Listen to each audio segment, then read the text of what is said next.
Hello बच्चों, let us see the question. Let us see the question. Work done in converting 1 gram of ice at minus 10 degree centigrade into 100 degree of steam. Let us see the solution.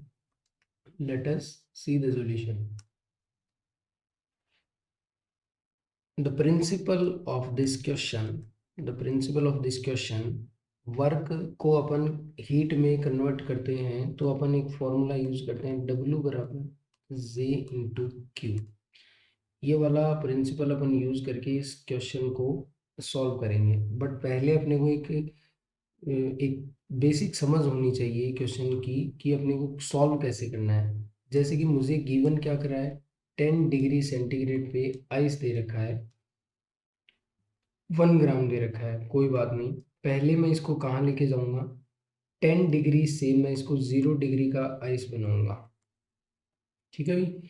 और फिर 0 degree से मैं इसको लेकर के जाऊंगा 100 degree, sorry 0 degree ice से पहले इसको 0 डिग्री वाटर में बना 0 डिग्री, ये क्या आया आपका 0 डिग्री आइस आ गया। तो सबसे पहले आप इसको किस में कन्वर्ट करेंगे, 0 डिग्री वाटर में कन्वर्ट करेंगे।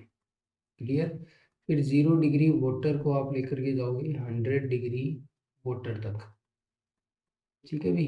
फिर 100 डिग्री वाटर को आप लेकर के जाओगे 100 डिग्री के स्टीम के अंदर। ये इतने स्टेप आपको फॉलो करने पड़ेंगे।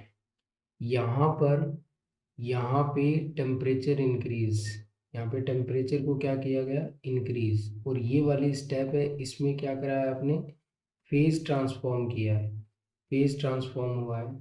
क्या हुआ है, फेज ट्रांसफॉर्म। फिर अगेन आपने यहाँ पे क्या करा, टेम्परेचर इंक्रीज करा। एंड अगेन यहाँ पे आपका फिर से क्या हुआ, फेज ट्रांसफॉर्म हुआ। यहाँ पे फिर से आपका क्या हुआ है, फेज ट्रांसफॉर्म हुआ है। So the basic need for this question, यहाँ पे जो एनर्जी जाएगा वो किससे जाएगा, MC डेल्टा T से जाएगा। यहाँ फ्यूजन हुआ है तो LF आएगा। यहाँ अगेन MC डेल्टा T से जाएगा। एंड यहाँ वापस आप क्या बोलोगे, Q बराबर क्या लगाना पड़ेगा आपको, MLB। ये दो स्टेट ट्रांसफॉर्मेशन हुआ तो उनको ले लिया मैंने। अब अपन क्यू यूज करेंगे, क्यू कैलकुलेट करेंगे, फिर इसको जे से मल्टीप्लाई करके किस में कन्वर्ट कर देंगे, W में कन्वर्ट कर देंगे। या पहले से ही आप क्या कर लो इसको, पहले से ही आप इसको क्या कर लो, पहले से ही आप इसको लेकर के चल सकते हो। W बराबर जे का वैल्यू मैंने रख दिया कितना, 4.2, 4.2 वैल्यू रख दिया है। अब यहाँ से चलते हैं। सबसे पहले 1 ग्राम था इसका, ये 1 ग्राम था, बिल्कुल था भी 1 ग्राम। आप जानते हो कि आइस का लेटेंट ये स्पेसिफिक हीट कितना होता है, 0.5। और इसका टेम्परेचर आपने कितना इंक्रीज किया, 10 डिग्री से इंक्रीज किया। ओके, देन यहाँ पर अब क्या लगेगा, एनर्जी अपना वो फेज ट्रांसफॉर्म लगेगा। फेज ट्रांसफॉर्म के लिए एनर्जी आपको पता है 1 ग्राम अमाउंट है, और LF कितना होता है, 80 J। मैं पहले कुछ डेटा लिख देता हूँ यहाँ पे। मुझे C चाहिए आइस का, वो कितना होता है 0.5 कैलोरी पर ग्राम पर degree centigrade. C of water होता है 1 calorie per gram per centigrade, and the LF is 80 calorie per gram, and the LV is 540 calorie per gram। इतने डेटा की मुझे ज़रूरत थी, मैंने लिख दिया। आइए फिर अगेन आपने टेम्परेचर को इंक्रीज किया है 1। टेम्परेचर को कहाँ से कहाँ इंक्रीज किया, 0 से 100। फिर आपने अगेन फेज ट्रांसफॉर्म किया। फेज ट्रांसफॉर्म करोगे तो आपको इस बार क्या चाहिए, ये वाला चाहिए।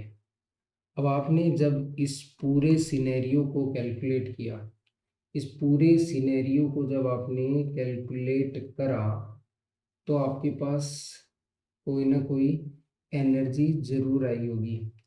तो वो एनर्जी कितनी आएगी, ये 4.2 जूल के लिए। और इसको जब आप सॉल्व करते हो तो आपके पास आता है 725। और जब आपने कंप्लीटली सॉल्व किया तो ये जाएगा 3045 जूल के आसपास आ जाएगा। So the final answer for this question is 3045 joule, and the option 1 is correct answer. Thank you, best of luck.